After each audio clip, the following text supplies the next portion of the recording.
My mum and dad, he was the youngest. At the time when he molested me, he was 20 years old. So my mum and dad saw him as a son. My dad, it was the youngest brother. To my mum, it was, he was 20 years old. It was like a son. So, but the abuse started when I was 5 years old. And I remember, one day I was very fond of my uncle, by the way. He was always a playful one. He made me feel very, very loved. He was always messing around with the children. He was the fun uncle, the one that would buy you things. And yeah, I loved him very much. And so when he come, well, going back to the abuse, he came back from uni one day and, he called my name and he said to me that he wanted to play a game. Now, playing a game with my uncle wasn't unusual. He Right. would always be playing games with us, but this particular game was called Tickle. That's what he called it.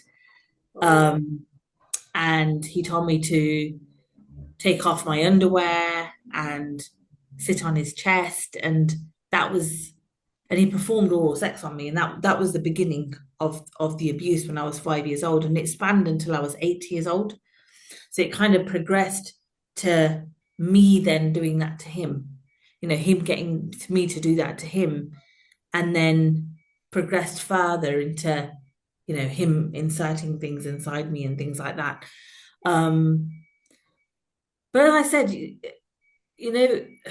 I find it very confusing because initially, the initial abuse, it wasn't painful, it was almost pleasurable.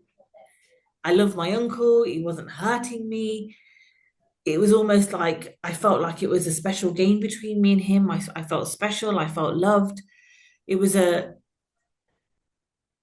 yeah, I found that very confusing as I got older.